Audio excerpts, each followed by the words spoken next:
आपल्या कार्यक्रमाचे अध्यक्ष आणि आपल्या विद्यालयाचे कुशल प्रशासक आम्हा सर्वांचे मार्गदर्शक आदरणीय जगदाळे साहेब, आपल्या कार्यक्रमास लाभलेले प्रमुख अतिथी, आपले स्थानिक स्कूल कमिटीचे ज्येष्ठ सदस्य, आपले सर्वांचे मार्गदर्शक आदरणीय सयाजी ताकवानी साहेब, अध्ययन आणि अध्यापनाच्या क्षेत्रात ज्ञान साधनेचे अविरत व्रत घेऊन वाचन मनन चिंतन संशोधन करून विद्यार्थ्यांच्या मनामध्ये ज्ञानप्राप्तीची ज्योत प्रज्वलित करून राष्ट्राचे भावी शिल्पकार घडवणारे आदरणीय माझे सहकारी शिक्षक वृंद, बंधू भगिनी आणि या लाडक्या मुलांनो, तुम्ही मला आधार, नव इंदवी युगाचे तुम्हीच शिल्पकार, असे जी काव्यपंक्ती ज्यांच्या मुखातून यायची ते पंडित जवाहरलाल नेहरू यांचा जन्मदिन आज आपल्या विद्यालयामध्ये बालदिन म्हणून साजरा केला जातो.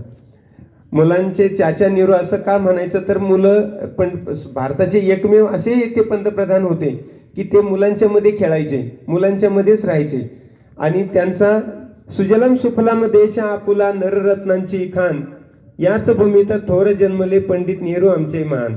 भारत मातेने अनेक मानवरत्नांना जन्म दिला, त्यामध्ये पंडित नेहरू यांची प्रामुख्याने गणना होते. त्यांचा जन्म 14 नोव्हेंबर 1889 मध्ये उत्तर प्रदेश राज्यामध्ये अलाहाबाद आणि आत्ताचं नाव आहे प्रयागराज येथे त्यांचा तो जन्म झाला. त्यांचे वडील मोतीलाल नेहरू आणि त्यांच्या आईचं नाव हे स्वरूपा राणी होते आणि मोतीलाल नेहरू हे प्रसिद्ध कायदे पंडित होते, वकील होते. ते उच्च न्यायालयामध्ये वकिली करायचे. त्यांची इच्छा होती की माझा पंडित नेहरूंनी, जवाहरलाल नेहरूंनी कुठेतरी जाऊन बॅरिस्टर पदवी घ्यावी आणि त्यांच्या इच्छेनुसार त्यांनी विलायतेला इंग्लंडमध्ये जाऊन बॅरिस्टर पदवी घेतली. परंतु महात्मा गांधींचा प्रभाव त्यांच्यावर इतका पडला की त्यांनी बॅरिस्टर पदवी घेऊन कायद्याचे ज्ञान घेऊन त्यांना वकिली करता आली असती, परंतु त्यांनी भारत मातेला स्वातंत्र्य करण्यासाठी अहोरात्र परिश्रम घेतले आणि महात्मा गांधींच्या कार्याला त्यांनी साथ दिली आणि अहोरात्र परिश्रम घेतले. बऱ्याच वेळा तुरुंगवास भोगला आणि म्हणूनच आज आपण जे काही आज स्वातंत्र्याची सुवर्ण फळं चाकत आहोत, त्याच्यामध्ये सगळं योगदान सगळ्या महान क्रांतिकारकांचं आहे. त्यामध्ये काकणभर का वाटा पण पंडित नेहरूंचा आहे.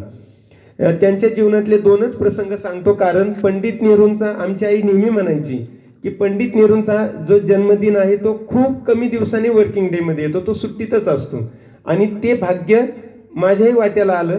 89 सालचं जे माझ्या आईने मला जे भाषण दिलं तर तेच मला आज सादर करण्याची संधी मिळाली. मी 9वीला असतानाचे जे बोललो तेच मी बोलणार आहे.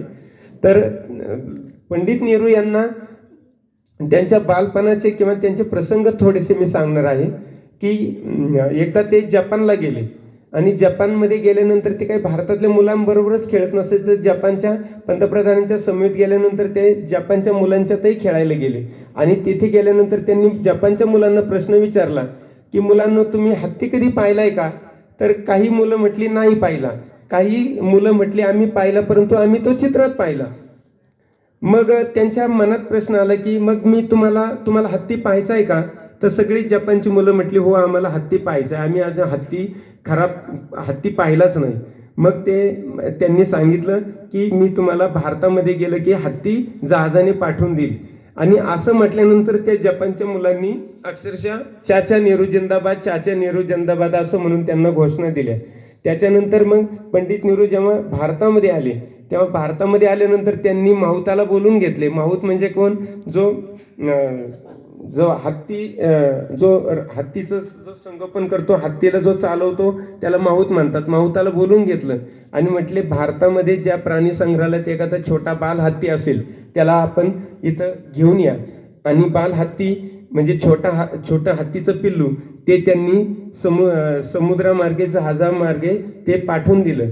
तर ते समुद्राच्या किनारी आल्यानंतर जपानची सगळी मुलं ते हत्ती पाहण्यासाठी आणि हत्तीचं स्वागत करण्यासाठी तिथे थांबली होती आणि त्यांनी विशेषतः फुलांचा खूप मोठा हार केला होता.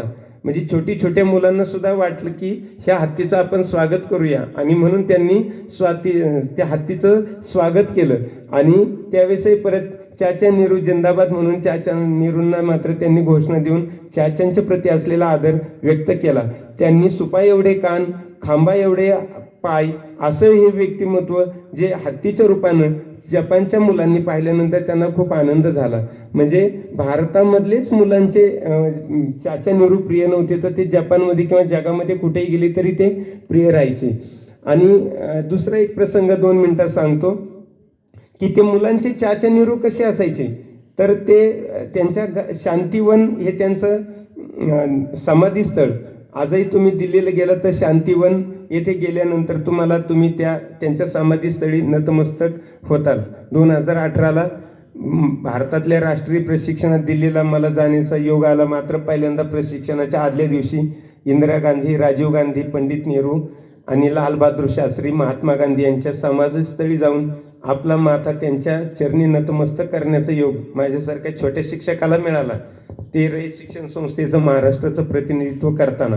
तर राजपथावरून त्यांचं जे घर होतं तर ते जे पंडित नेहरूंच्या घरापासून राजपथावरून जायचे अधिवेशनाला संसदेत, तर ते रोज नेहमी त्याच गाडीने मोटारीने ते संसदेत जायचे.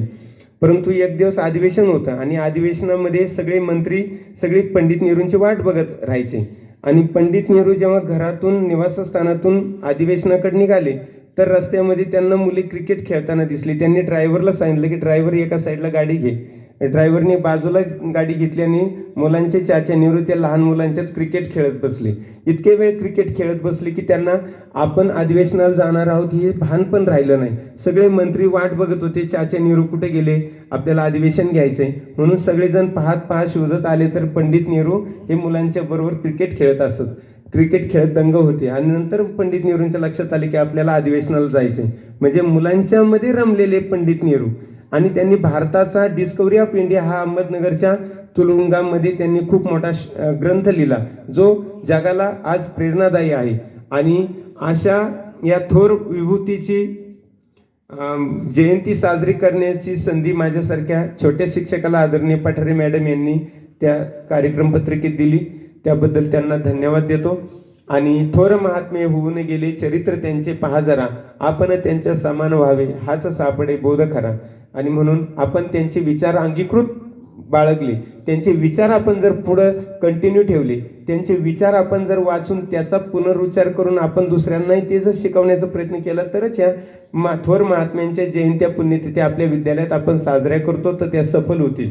आणि म्हणून आपण सर्वजण त्याबद्दल पंडित नेहरू यांना तुमच्या बालदिनानिमित्त विनम्र अभिवादन करतो. संयोजक आणि आदरणीय जगदाळे साहेब, सयाजी अण्णा ताकवणे सर आणि पठारे मॅडम यांनी मला बोलण्याचा आणि कार्यक्रम आयोजित करण्याची संधी दिली त्याबद्दल त्यांना धन्यवाद देतो आणि थांबतो. जय हिंद, जय कर्मवीर.